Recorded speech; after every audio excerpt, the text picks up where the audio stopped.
سب سے پہلے تو جی PP184 اور اسپیشلی شیرگڑھ آمد پہ آپ کو جو ہے شیرگڑھ الیکٹرانک میڈیا کی جانب سے اور تحریک لبیک یا رسول اللہ کی جانب سے خوش آمدید کہتے ہیں۔ کیا سمجھتے ہیں کہ تحریک لبیک یا رسول اللہ کا جو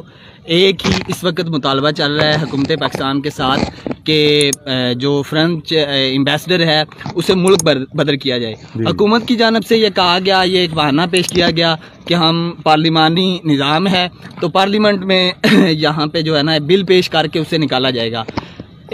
لاسٹ ڈیڈ لائن کے بعد 2 بل پیش کیے جا چکے ہیں اور دونوں بل منظور ہوئے ہیں، لیکن ابھی وہ سفیر والا بل جو ہے وہ کاغذ کے کسی کونے پہ لکھا ہی نہیں گیا۔ اس متعلق آپ بطور نائب امیر تحریک لبیک یا رسول اللہ پاکستان کیا کہیں گے؟ دیکھیں، جہاں تک اس مطالبے کا تعلق ہے ہم اس سلسلے میں انتہائی سنجیدہ ہیں، اور تحریک لبیک یا رسول اللہ نے کبھی بھی کوئی مسئلہ جو دین کو درپیش آیا یا ناموس رسالت کو درپیش ہوا ہے اسے قطعاً لائٹلی نہیں لیا، بلکہ ہمیشہ قربانیاں دینے کے لیے ہم میدان میں حاضر رہے ہیں۔ تو اب بھی اگر ماحول ایسا بنتا ہے کہ اسے وہ لاپرواہی برتتے ہیں تو پھر ہم تو حاضر ہیں۔ آپ کیا سمجھتے ہیں 20 اپریل تک اگر کوئی اس کا لائے عمل نہیں بناتی گورنمنٹ یا کوئی بل پیش نہیں ہوتا یا ایمبیسڈر کو نکالا نہیں جاتا تو اس کے لیے تحریک کیا حکمت عملی بنا رہی ہے؟ تحریک پھر ہر طرح تیار ہے اور حد سے آگے گزرنے کے لیے بھی تیار ہے۔ تحریک کے کارکنان جو ہیں وہ دھرنا دیں گے، ریلی نکالیں گے یا جو ہے اپنا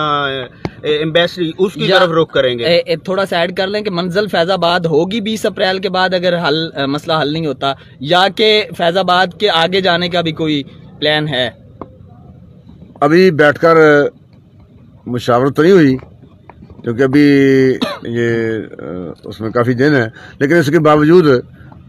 ہمیں جس طرح ہی کرنا پڑا ہم کریں گے۔ فیض آباد دھرنا دینا پڑا تو پھر بھی دیں گے، ملک کو جام کرنا پڑا تو پھر بھی کریں گے۔ لبیک لبیک لبیک یا رسول اللہ لبیک حکومت کی طرف سے کوئی ایسی کمیٹی بنائی گئی ہے جو تحریک کے ساتھ مذاکرات کرے، یا تحریک کی طرف سے کوئی ایسی کمیٹی بنائی گئی ہے جو ان کے ساتھ مذاکرات کر کے اس کا کوئی حل نکالا جائے؟ ابھی تک کسی حکومتی نمائندے نے کوئی رابطہ کیا تحریک کے ساتھ؟ ابھی تک حکومت کی جانب سے کوئی رابطہ ہوا نہیں۔ ظاہر ہے وہ اپنی کمیٹی نے تشکیل دے لی ہوگی، انہیں بھی خبر ہے، اچھی طرح ان کو علم ہے کہ تحریک لبیک اس معاملے میں خاموش بھی نہیں ہے، پہلے بھی خاموش نہیں رہی اور اب بھی خاموش نہیں رہے گی۔ 20 اپریل کو بھی اگر مسئلہ حل نہیں ہوتا تو تحریک لبیک یا رسول اللہ اب تک جیسے پرامن رہی ہے ویسے پرامن رہے گی یا کہ کسی اور جانب تحریک کا رخ ہوگا؟ جہاں تک پرامن رہنے کا تعلق ہے وہ باقی معاملات ہیں، لیکن ناموس رسالت کا مسئلہ چونکہ جداگانہ ہے، اس سلسلے میں ہمیں جو بھی کرنا پڑا ہم کریں گے۔ آپ کیا سمجھتے ہیں اگر 20 اپریل سے پہلے حکومت پورے ملک میں یا پنجاب میں لاک ڈاؤن کر دیتی ہے کورونا کو لے کے، تو اس کے بعد جو ہے تحریک کی جو حکمت عملی ہے وہ 20 اپریل کو لے کے کیا ہوگی؟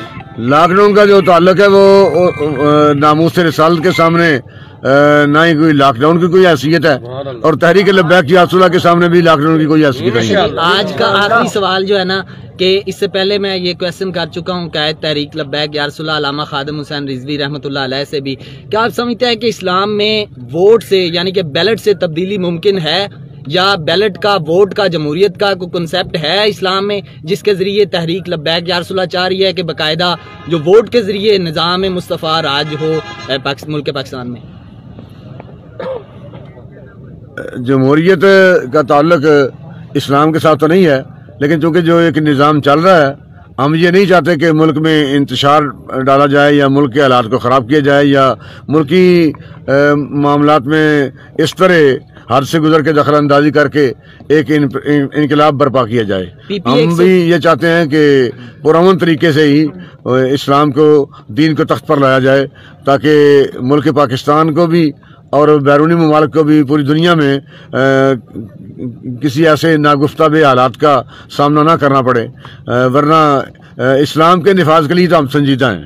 PP 184 میں آج آپ تشریف لائے ہیں، یہاں پہ مقامی قیادت کے کام کو اور ان کے جذبے کو آپ کس نظر سے دیکھ رہے ہیں اب تک؟ ان کے جذبات کو میں لاکھوں سلام پیش کرتا ہوں اور تحسین پیش کرتا ہوں، جو اس وقت رات کا اب 12:30 ہو چکے ہیں لیکن اس وقت جو ان کا جوش جذبہ ہے وہ لائق تحسین ہے.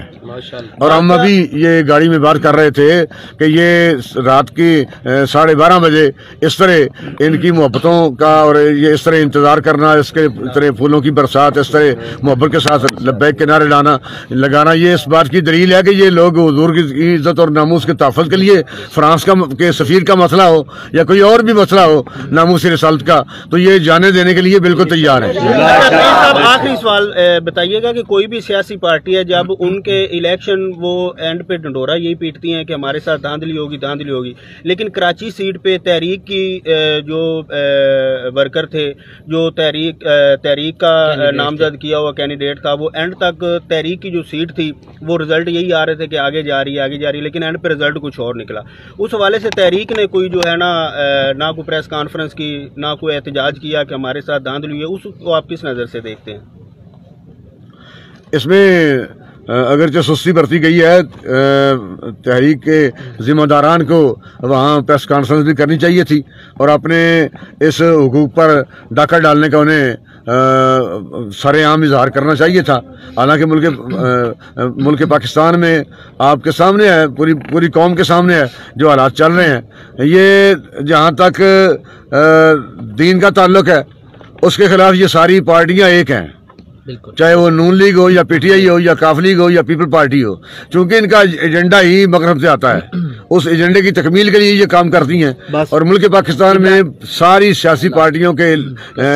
مخالف ایک ہی تحریک ہے جس کا نام تحریک لبیک پاکستان ہے، وہی صرف اور صرف دین کے ایجنڈے پر کام کر رہی ہے. ایک درخواست ہے کہ ہمارے لیے دعا کریں کہ اس پلیٹ فارم سے اللہ پاک ہمیں استقامت دے کہ ناموس رسالت اور ختم نبوت کے حوالے سے اپنی خدمات جو ہے وہ پیش. اللہ تعالیٰ اپنے حبیب کرموں کی خیرات آپ کو حضور سے وفا کرنے کی توفیق عطا فرمائے، آپ کو سلامت عطا فرمائے.